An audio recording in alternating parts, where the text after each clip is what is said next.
Sarita Kaushik. Zero आवर मध्ये आपलं स्वागत आहे।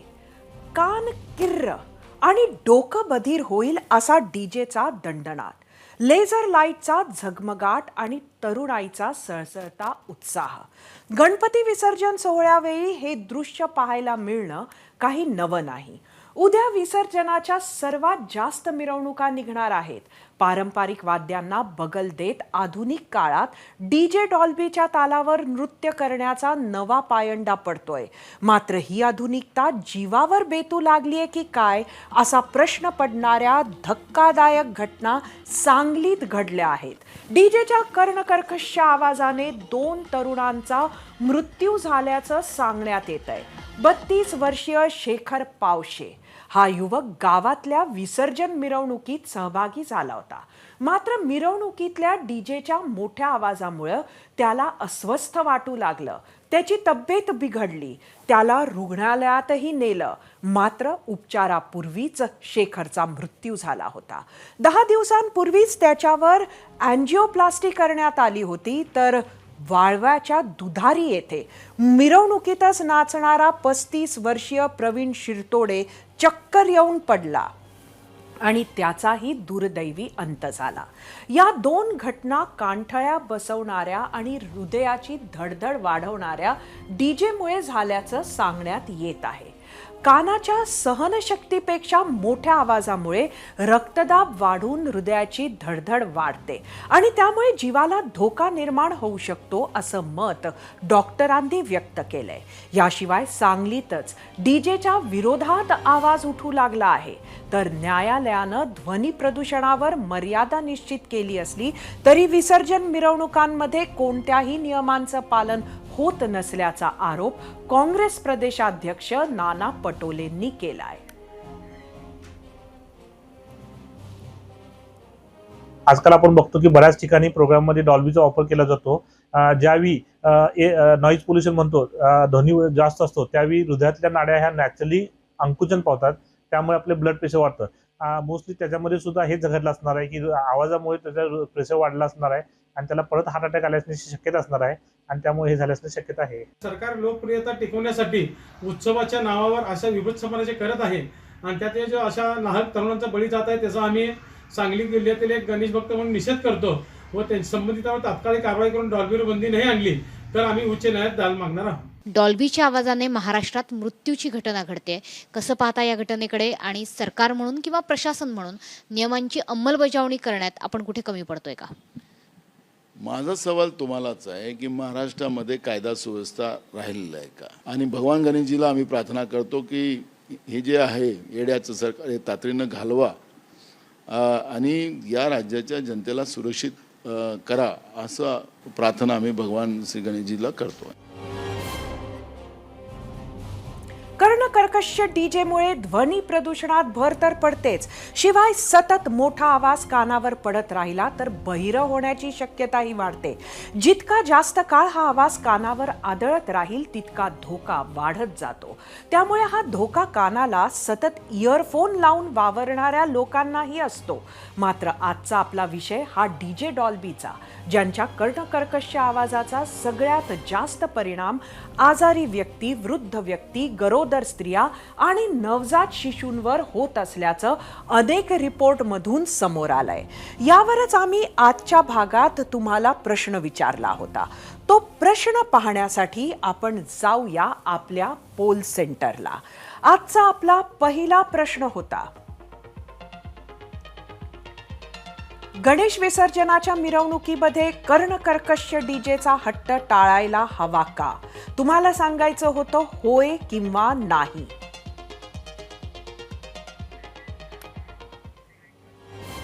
उद्या गणपती विसर्जन।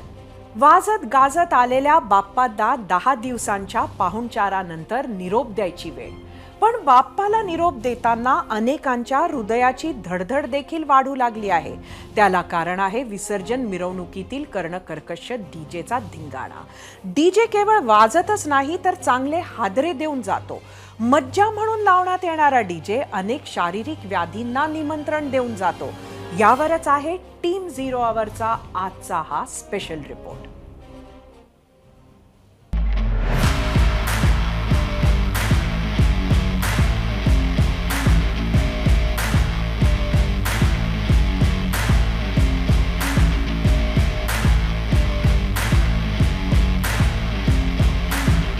सण, राजकीय मिरवणूक, धार्मिक कार्यक्रम किंवा विसर्जन सोहळे म्हटलं की ढोल ताशांचा दणदणाट तर आलाच, पण डॉल्बी, डीजे, बेंजोंचा कर्णकर्कश आवाजही आजकाल ठरलेलाच.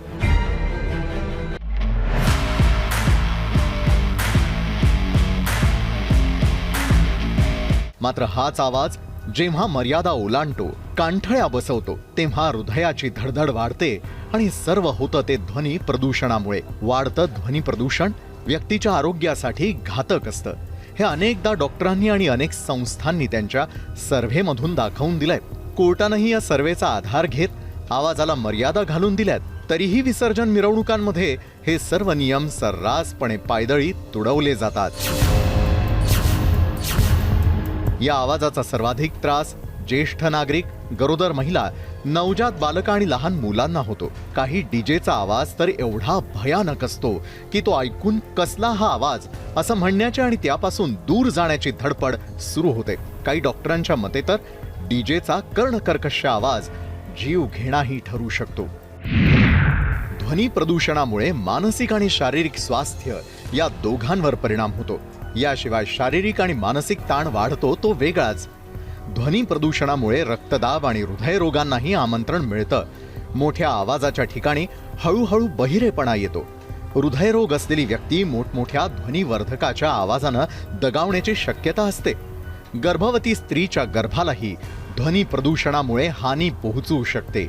आतापर्यंत ध्वनी प्रदूषणावर झालेल्या विविध सर्व्हेमध्ये मोठ्या आवाजाच्या ठिकाणी काम करणारी माणसं चिडचिडी होत असल्याचा दाखला देण्यात आलाय. त्यामुळे डॉक्टरही मोठ्या आवाजांपासून दूर राहण्याचं आवाहन सातत्यानं करत असतात. आजकाल आपण बघतो की बऱ्याच ठिकाणी प्रोग्राममध्ये डॉल्बीचा वापर केला जातो. ज्यावेळी नॉईज पोल्युशन म्हणतो, ध्वनी जास्त असतो, त्यावेळी हृदयातल्या नाड्या ह्या नॅचरली अंकुचन पावतात. त्यामुळे आपले ब्लड प्रेशर वाढतं. त्यामुळे ज्या लोकांना पूर्वीपासून हृदयाचा आजार आहे अशा लोकांमध्ये जर ध्वनी प्रदूषणामुळे ह्या नाड्या अंकुचन पावल्या तर त्यांचे ब्लड प्रेशर वाढून त्यांना परत हार्ट अटॅक किंवा मेंदूचा पक्षाघात होण्याची शक्यता असते. त्यामुळे अशा लोकांनी ज्या ठिकाणी जोरात आवाज आहे ह्या अशा डॉल्बीपासून दूर राहण्याचा प्रयत्न करावा, आपले आरोग्य सुरक्षित ठेवावे. कर्कश डीजेच्या आवाजामुळे नागरिकांना डोकं, छातीत दुखणं याबरोबरच ऐकू न येणं या त्रासाला सामोरं जावं लागतं. परिणाम स्वरूप त्यांना डॉक्टरांकडे धाव घ्यावी लागते. याशिवाय डीजे सोबत असणाऱ्या लेझर लाईट्समुळे तर अंधारी येण्याचीही शक्यता असते. आवाजानं उत्सव साजरा करावा, पण त्याचा त्रास होणार नाही, प्रकृतीवर परिणाम होणार नाही याची काळजीही मंडळांनी घ्यायला हवी. सांगलीहून कुलदीप मानेसह टीम 0 अवर, ABP माझा.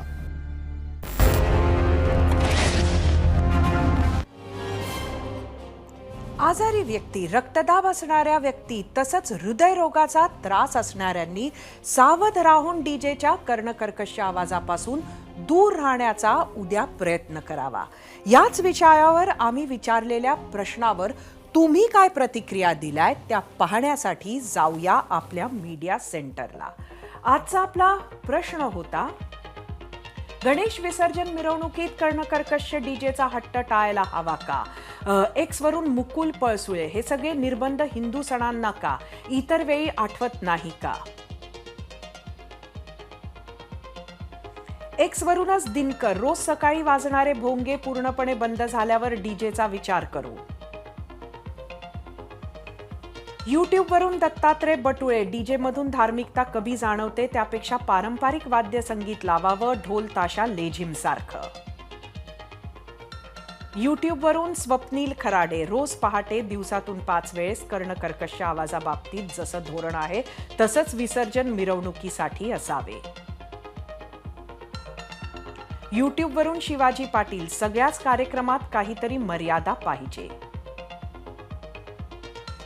यूट्यूबवरूनच जागृती शिंदे, 1 दिवसाचा नाही तर हा 10 दिवसाचा त्रास असतो. नियम धाब्यावर बसवून उत्सव साजरे होत आहेत, पारंपरिक विसर्जन पद्धती लुप्त होत आहे. फेसबुकवरून भिकाजी कोकाटे, होय, संस्कृतीच्या नावाखाली संस्कृतीचा बट्ट्याबोळ. फेसबुकवरून प्रकाश ललित, थोडा आवाज कमी केला तर सर्वांची मनोकामना पूर्ण होईल. फेसबुकवरूनच सागर ननावरे, संगीताशिवाय आनंदाची अभिव्यक्ती पूर्ण होत नाही, त्यामुळे आवाजाच्या पातळीची मर्यादा हवी, परंतु अति निर्बंध नको. इंस्टाग्रामवरून भूषण बोरसे ढोल ताशा पथक आपली मराठी संस्कृती जपत 2-3 महिने सतत सराव करतात आणि त्यांच्या तोंडाचा घास डीजेमुळे जातो. इंस्टाग्रामवरून रश्मी महाजन हो हो हो, कारण किती कर्णकर्कश आवाज असतो. त्या आवाजाच्या भीतीनेच कितीतरी लोक दार बंद करून बसतात. हे कदाचित बाप्पाला देखील आवडत नसेल. इंस्टाग्रामवरून श्री राजगुरू अजिबात नाही, ज्यांना त्रास होतो त्यांनी सरळ शांत जागा शोधून निघून जावे. इंस्टाग्रामवरूनच अक्षय सूर्यवंशी आम्ही काय लेट नाईट पार्टी नाही करत, फक्त गणेश उत्सव साजरा करतोय.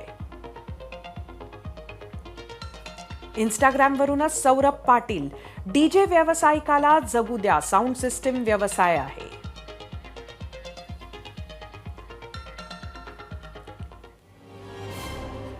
याच विषयावर खरं तर आम्ही विचारलेल्या प्रश्नाचा कौल सुद्धा आपल्याला पाहायचा आहे. पर्यावरण संरक्षण कायदा 1986, ध्वनी प्रदूषण नियम 2000 नुसार आणि न्यायालयानं दिलेल्या आदेशानुसार ध्वनीची मर्यादा दिवसा 50 ते 65 आणि रात्री 40 ते 55 डेसिबल पर्यंतच असणे गरजेचे आहे. त्यावर गेल्यास ते ध्वनी प्रदूषण ठरते. मनुष्य मात्र 80 डेसिबल पर्यंतचा आवाज व्यवस्थित सहन करू शकतो. त्यापुढील आवाज सातत्यानं ऐकला तर त्याच्या आरोग्यावर दुष्परिणाम होतो. 90 डेसिबलचा आवाज सतत ऐकला तर कानाला इजा होते.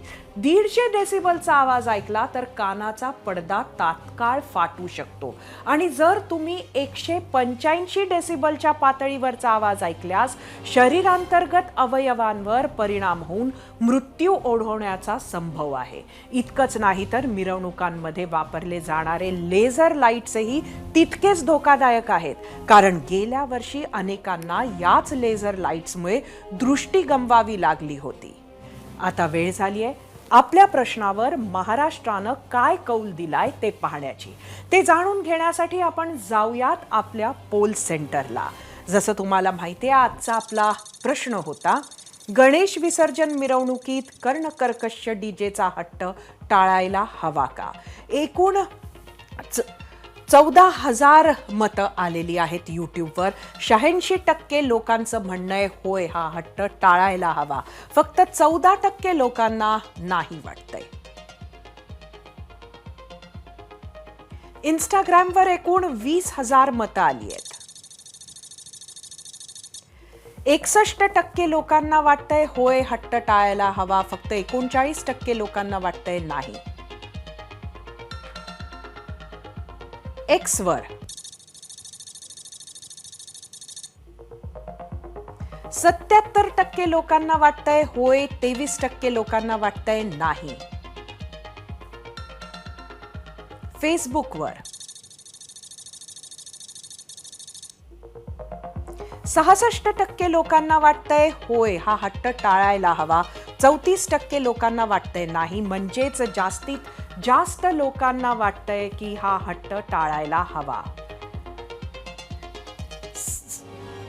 सण समारंभ उत्सव अनादी काळापासून मानवी संस्कृतीचा महत्त्वाचा भाग राहिले आहेत. आनंद व्यक्त करायचा, आनंदात सहभागी व्हायचा, कृतज्ञता व्यक्त करायचा, हा खरं तर आनंद सोहळा. मात्र काळानुसार याचं स्वरूप बदलत गेलं. काही बदल आवश्यक होते, मात्र काही बदल हे त्रासदायक ठरू लागले आहेत. त्यातला एक डीजे डॉल्बीचा अतिरेकी वापर. सर्वांना आनंद मिळेल इतपत आवाज ठेवला तर कोणीही तक्रार करणार नाही, पण देवाच्या दारात कानठळ्या बसवणारं संगीत हा सणाचा आनंद काही प्रमाणात कमी करतंय, हे आपण मान्य करायला हवं. यात आर्थिक अँगल सुद्धा आहे. डीजे साऊंड सिस्टीमवर जवळपास 27,000 जणांचं कुटुंब अवलंबून आहे. त्यामुळे सरसकट बंदी घालणं त्यांच्यावर अन्याय करणारं ठरेल, याची जाणीव आम्हालाही आहे. पण ध्वनी प्रदूषण नियंत्रण नियमावलीचं पालन त्यांनी केलं आणि आवाज प्रमाणापेक्षा जास्त वाढवायला त्यांच्यावर होर्डिंगवरल्या दादा, भैया, अण्णा, नाना मंडळींनीही दबाव आणायला नको, एवढी माफक अपेक्षा आपण करूयात आणि या सुखकर्त्यानं आपल्याला दिलेल्या या सुखाच्या क्षणांचा आस्वाद घेऊयात. आजही राष्ट्रवादी काँग्रेस पक्षासाठी बिझी दिवस होता. आता तुम्ही म्हणाल कोणती राष्ट्रवादी? तर अजित पवार गटाच्या मुंबई अध्यक्षपदी समीर भुजबळ यांची नियुक्ती करण्यात आली आहे. उपमुख्यमंत्री अजित पवार, राष्ट्रीय अध्यक्ष प्रफुल्ल पटेल आणि प्रदेशाध्यक्ष सुनील तटकरे यांच्या उपस्थितीत ही घोषणा करण्यात आली. याआधी नवाब मलिक राष्ट्रवादीचे मुंबई अध्यक्ष होते. नवाब मलिक 1.5 वर्ष तुरुंगात होते. तरीही अखंड राष्ट्रवादीने त्यांचं मंत्रिपद आणि मुंबई अध्यक्षपद कायम ठेवलं होतं. कधीतरी अजितदादांनी आपण राज्य जिंकू पाहत असताना इतके दिवस नवाब मलिक नाहीत तर साधा दुसरा मुंबई अध्यक्ष दिला नाही, हे अपयश असे भर सभेत म्हटले होते. तो होता टोला तिथे उपस्थित असलेल्या प्रदेश अध्यक्ष जयंत पाटलांना. लगेच आपल्या भाषणात उत्तर देताना जयंतरावांनी आठवण करून दिली होती की आपले ठरले होते की नवाब मलिकच अध्यक्ष राहतील. अजित पवार शिंदे फडणवीस सरकारमध्ये आले. त्यानंतर महिन्याभरातच नवाब मलिकांना वैद्यकीय कारणास्तव जामीन मंजूर झाला. अजितदादा गट त्यांना जाऊन भेटून आला. पण अनेक राजकीय कंगोरे असल्यामुळे तसे दादांच्या जवळ असणारे नवाब नक्की कुठल्या गटात हे गुलदस्त्यात राहिले. याच पार्श्वभूमीवर अजितदादा गटाने नवाब मलिक यांच्या जागी राष्ट्रवादी मुंबईचे नवीन अध्यक्ष म्हणून समीर भुजबळ यांची नियुक्ती केली आहे. समीर भुजबळ यांचा समता परिषदेच्या कामाचा समन्वयाचा फायदा राष्ट्रवादीला मुंबईत होईल अशी आशा केली जात आहे.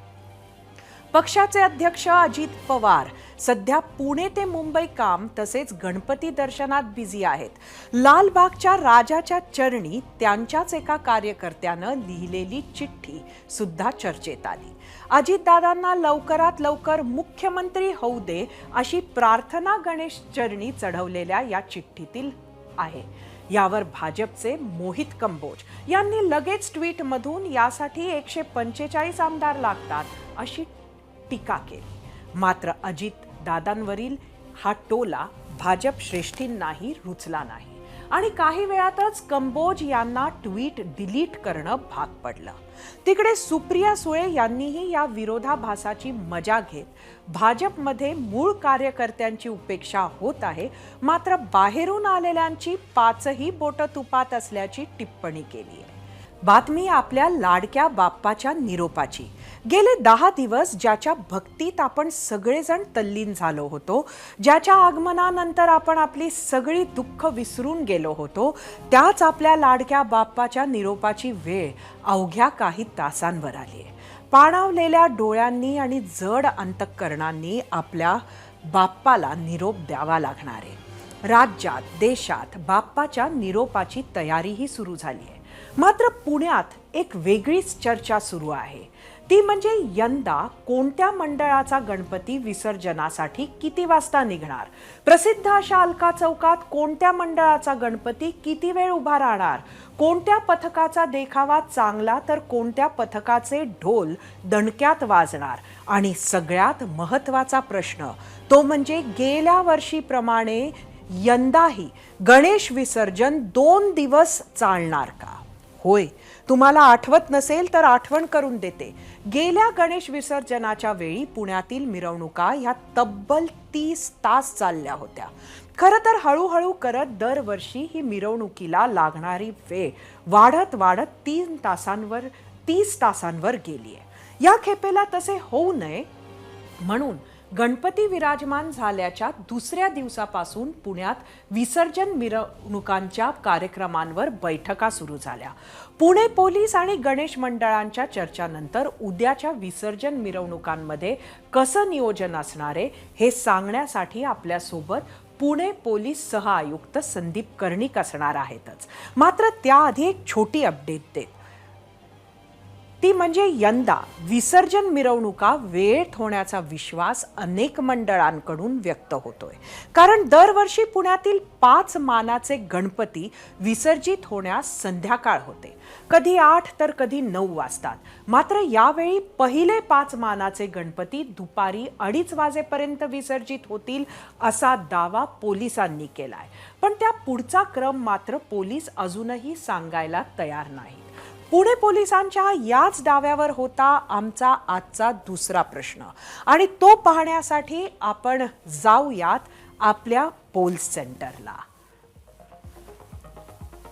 आजचा आपला दुसरा प्रश्न होता, यंदा पुण्यातील विसर्जन मिरवणुका किती तास चालण्याची शक्यता आहे. आम्ही तुम्हाला काही पर्याय दिले होते. तुम्हाला सांगायचं होतं 30 तास की 40 तास की 50 तास की त्याहूनही जास्त.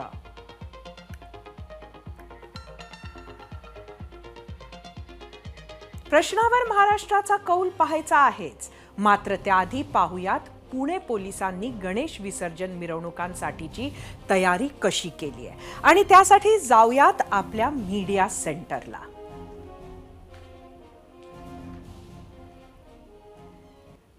यंदा 2905 सार्वजनिक गणेश मंडळ विसर्जन मिरवणुकीत सहभागी होणार आहेत एकट्या पुण्यात. एकूण 9000 पोलिसांचा बंदोबस्त असणार आहे. पोलीस अधिकारी, कर्मचारी, SRP आणि होमगार्ड्सचाही समावेश राहणार आहे. शहरातील मुख्य मार्गांवर CCTVची नजर असणार आहे. मिरवणूक मार्गावर LED स्क्रीन असतील. एकूण 17 रस्ते वाहतुकीसाठी बंद आहेत. संपूर्ण शहरात जड वाहनास उद्या प्रवेश बंदी आहे. शहरातील प्रमुख 10 मार्गांवर नो पार्किंग ठेवण्यात आलंय. मिरवणूक मार्गावर 40 पोलीस मदत केंद्र आणि टॉवर्स असणार आहेत.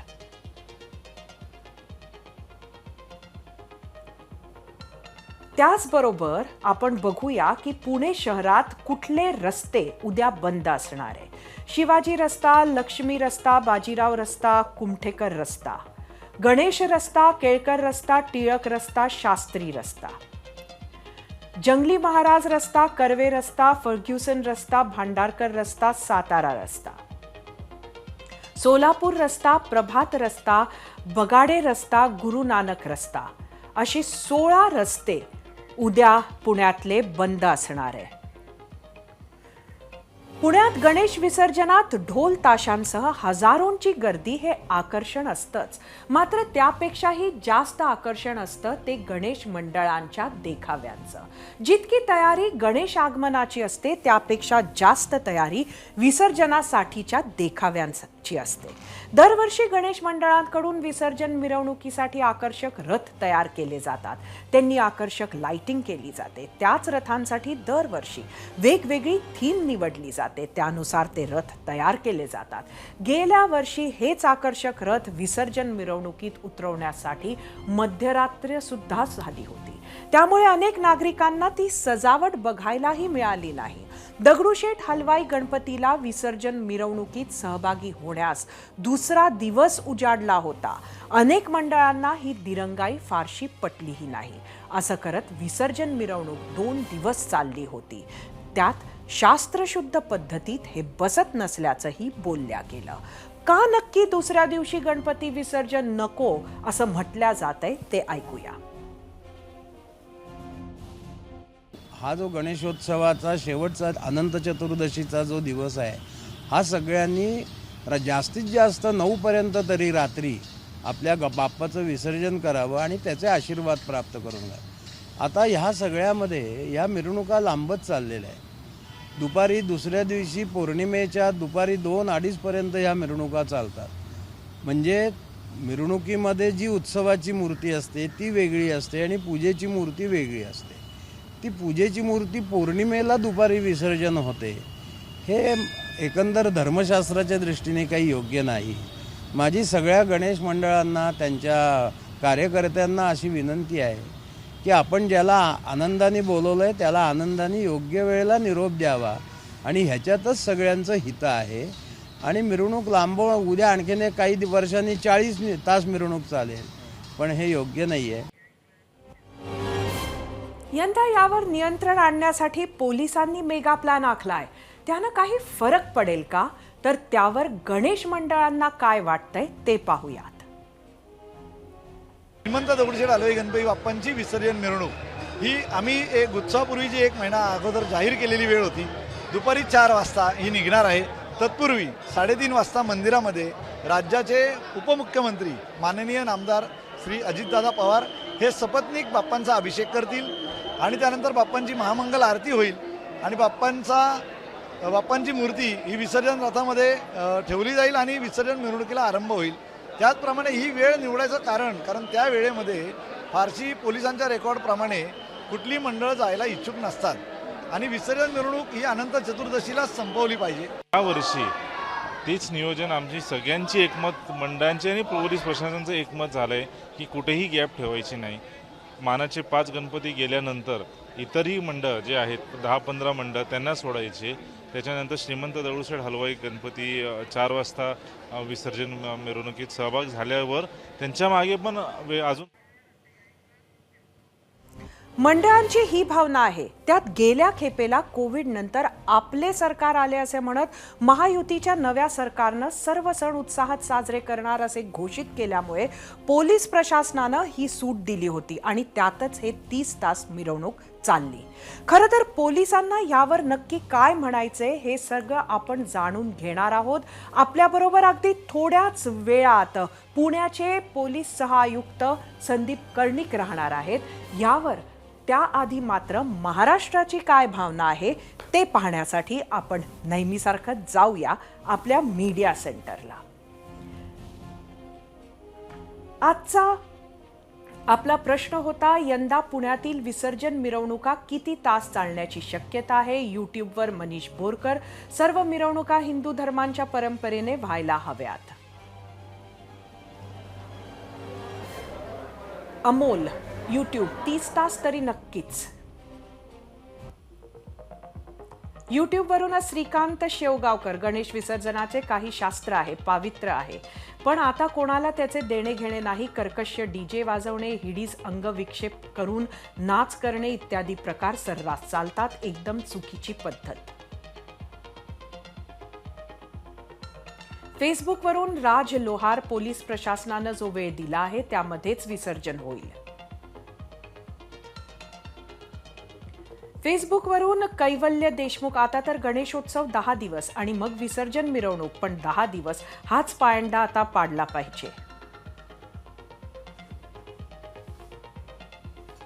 इंस्टाग्रामवरून सागर ननावरे, मानाचे गणपती मार्गस्थ झाल्याशिवाय इतर मंडळांना मिरवणुकीत सहभागी होता येत नाही, त्यामुळे यंदाही 30 तासांपेक्षा अधिक वेळ लागण्याची शक्यता आहे. इंस्टाग्रामवरून सन्नी टिळेकर, जोपर्यंत जनरेटरमधून जाळ आणि धूर निघत नाही तोपर्यंत चालणार. पुण्यात 5 मानाचे गणपती आहेत, कसबा, तांबडी जोगेश्वरी, गुरुजी तालीम, तुळशीबाग आणि केसरी वाडा. मात्र तेवढाच आकर्षण लोकांना दगडूशेठ हलवाईच्या मिरवणुकीचे असते. गेल्या खेपेला मध्यरात्र उजाडून गेली तरी गणपती बाप्पाला रथात बसवू न शकलेल्या दगडूशेठ हलवाई मंडळाने ह्या खेपेला आपण 4:30 वाजता विसर्जनाला निघणार असल्याचे घोषित करून टाकलंय. आम्ही विचारलेल्या प्रश्नात 30 तास हा पहिला पर्याय ठेवण्याचं कारण गेल्या वर्षीचाच अनुभव. 2014 साली पुण्यात विसर्जन मिरवणूक जवळपास 3 तास चालली होती. यंदाचं चित्र कसं असेल हेच समजून घेण्यासाठी आपण पुणे पोलीस सहआयुक्तांशी चर्चा करणार आहोत आणि त्यासाठी जाऊयात गेस्ट सेंटरला, जिथे आपल्यासोबत आहेत पुणे पोलीस सहआयुक्त संदीप कर्णिक. संदीपजी, एबीपी माझाच्या 0 आवरमध्ये आपलं स्वागत आहे. आणि आम्हाला माहिती आहे की अत्यंत बिझी असं आपलं शेड्यूल आहे उद्याच्या मिरवणुका विसर्जन लक्षात घेता. मात्र यावेळी किती वेळ लागेल असा आपला प्लॅन आहे?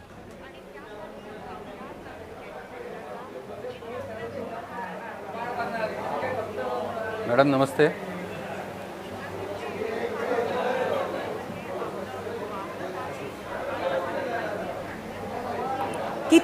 किती वेळ लागेल ह्या वेळेला असं आपल्याला वाटतंय? मिरवणुका किती तास चालतील? गेल्या खेपेला जवळजवळ 30 तास चालल्या होत्या.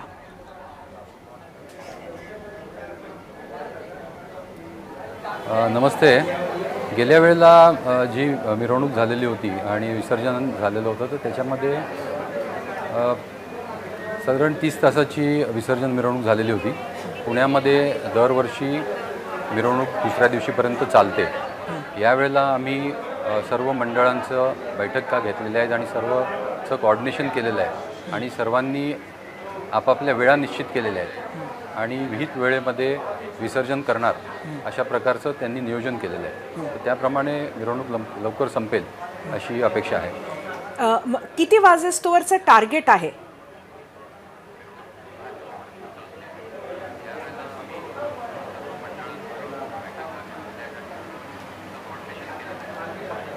किती वाजता मिरवणुका संपाव्या असा टार्गेट आहे?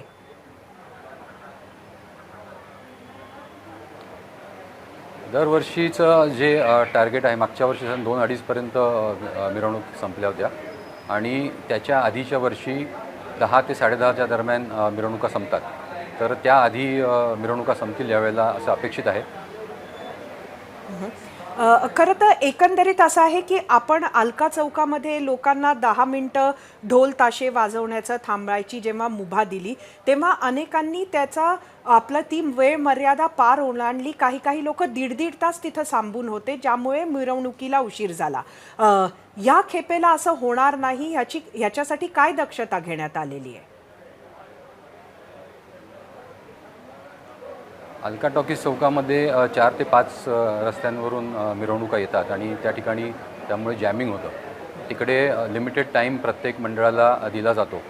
काही मंडळं तो टाईम एक्सीड करतात. त्याच्यानंतर आमचे जे त्या कामासाठी विशेष पथकं लावलेली असतात की तो रोड क्लिअर करतात. यावेळेला पण आम्ही स्पेशल पुश स्क्वॉड आणि फुल स्क्वॉड अशा टाईपचे लावलेले आहेत आणि ज्या दिलेले टायमिंग्स आहेत त्याच्या थोडं पुढे मागे तो रोड प्रत्येक मंडळासाठी आम्ही क्लिअर करून घेणार आहोत. हे सगळ्या मंडळांमध्ये मानाच्या गणपती ज्यांचे आहेत ते इतर मंडळांमध्ये सौहार्द असावा यासाठी काय करण्यात आलेलं आहे? कारण गेल्या खेपेला बरीच नाराजी होती.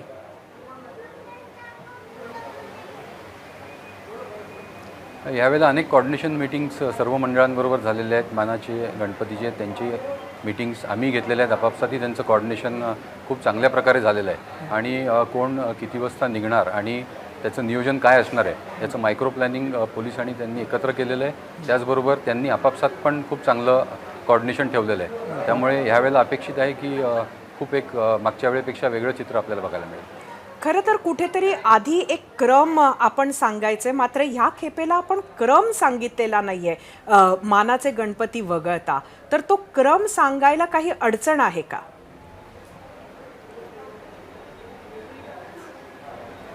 क्रम हा पारंपरिक ठरलेला आहे. क्रम जसे सकाळचे 5 मानाचे जे गणपती जातात तर साधारण 10 ते 11च्या दरम्यान कसबा आणि तांबडी जोगेश्वरी हे ग्राम देवता जे आहेत ते पहिले निघतात 1 आणि 2 नंबरला. त्यानंतर गुरुजी तालीम साधारण 11:30पर्यंत निघतो आणि त्याच्यानंतर तुळशीबाग आणि केसरीवाडा हे साधारण 2 वाजेपर्यंत वेलबाग चौक क्लिअर करतात. त्याच्यानंतर संध्याकाळची जे रोषणाईवाले मोठी मंडळं आहेत, मानाची मंडळं आहेत, तर ती साधारण 6:30 वाजतापासून त्यांचं विसर्जनाची मिरवणूक सुरू होते. दगडूशेठ हलवाई मंडळानं खरं तर हे घोषित केलेलं आहे की ते 4:30 वाजताच आपली मिरवणूक काढणार आहे. गेल्या खेपेला मध्यरात्री उलटली होती त्यांच्यासाठी. हे आपल्याला मान्य आहे का? आपल्या क्रमात ते बसतंय का?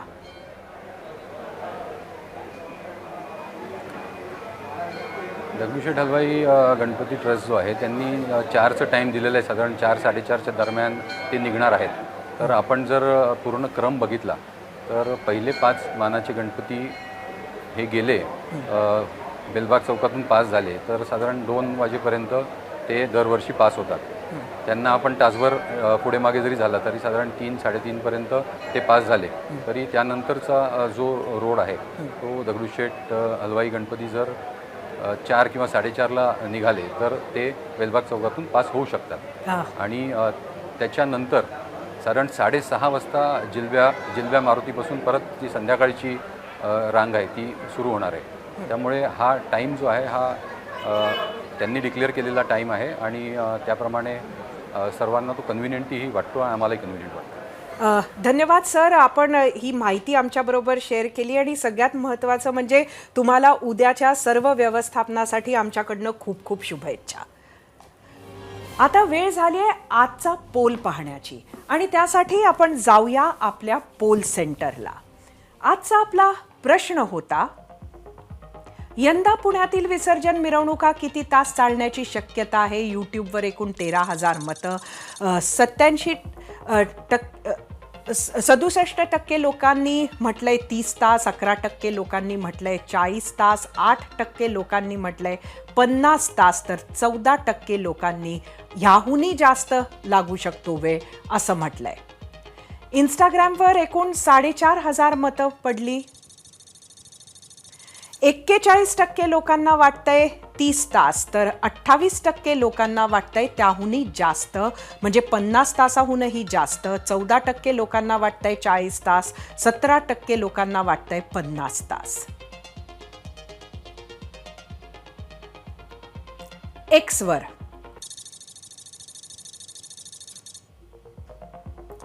34% लोकांना वाटतंय 30 तास, 23% लोक म्हणतात ते 40 तासही लागू शकतात. 18% लोकांना वाटतंय 50 तास लागू शकतात, तर 25% लोकांना त्याहूनही जास्त वेळ लागेल असं वाटतंय.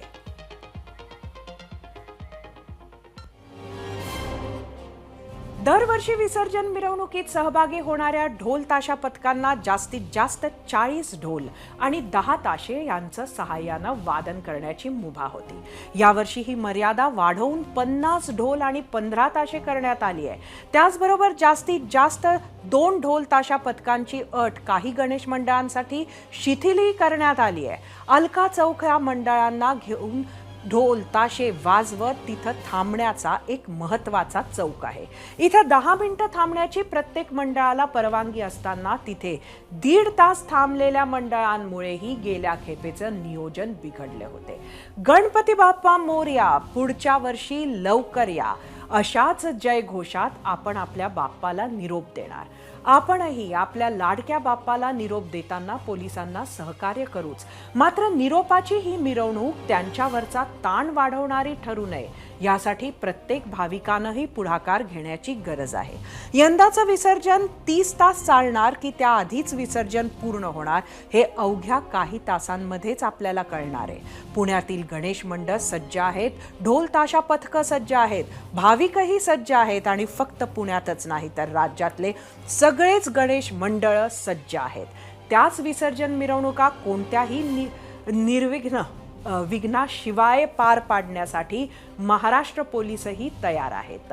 इतकंच नाही तर याच विसर्जनाचं लाईव्ह अपडेट्स देण्यासाठी तुमचा लाडका ABP माझाही सज्ज आहे.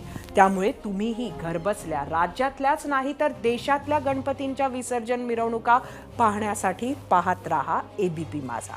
राज्याचे उपमुख्यमंत्री देवेंद्र फडणवीस आज ABP माझाच्या न्यूजरूममध्ये आले होते. माझाच्या गणपती बाप्पाची त्यांनी आरती केली. त्यावेळी मी त्यांना विचारलेल्या प्रश्नांना त्यांनी इंटरेस्टिंग उत्तरं दिली. चला त्यातला काही भाग पाहूयात. खरं तर आपण जेव्हा देवाकडे प्रार्थना करत असतो तेव्हा जसं तुम्ही म्हटलं तसंच फक्त स्वतःसाठीच आपण मागत नसतो. आपण आपले मित्र, आपले परिवार यांच्यासाठी सुद्धा मागत असतो. आपण राज्याचे मुख्यमंत्री असणारे आपले मित्र आणि राज्याचे दुसरे उपमुख्यमंत्री असणारे आपले मित्र अजित पवार या दोघांसाठी खास काय मागितलं? नाही, सगळ्यांकरताच मागितलं, पण यांच्याकरता काही वेगळं मागायचं असेल तर एवढंच मागेन की बाबा आम्ही तिघं गुण्या गोविंदाने नांदलो पाहिजे. आम्ही आत्ता सध्या नांदतोय आणि पुढे नांदलो पाहिजे. खरं तर तुम्ही स्वतःसुद्धा नाटकामध्ये काम केलेलं आहे, त्याबद्दल सांगा. लहानपणी बऱ्याचदा करायचो नाटकामध्ये काम, आणि गणपतीमध्ये तर आम्हीच बसवायचो नाटक. म्हणजे नाटकाचं पुस्तक विकत आणायचं एखादं आणि मग त्याच्यावर आम्हीच बसवायचो, मेकअपही आम्हीच करायचो, कॉस्ट्युमही आम्हीच ठरवायचो. मी अशी खूप नाटकं केली आहेत आणि लहान असताना बऱ्यापैकी नाटकांमध्ये काम केलं आहे. त्याची मदत आत्ता होते का कुठे? आम्ही नाटक कंपनी नाही आहोत. यासोबतच 0 आवरमध्ये इथेच थांबूयात. उद्या आपल्या लाडक्या बाप्पाला निरोप द्यायचा आहे. पुढच्या वर्षी लवकर या अशी साद त्याला घालायची आहे. त्यामुळे आता आपली भेट परवा म्हणजे शुक्रवारी रात्री 7:56 होईल. तोवर पाहत रहा ABP माझा.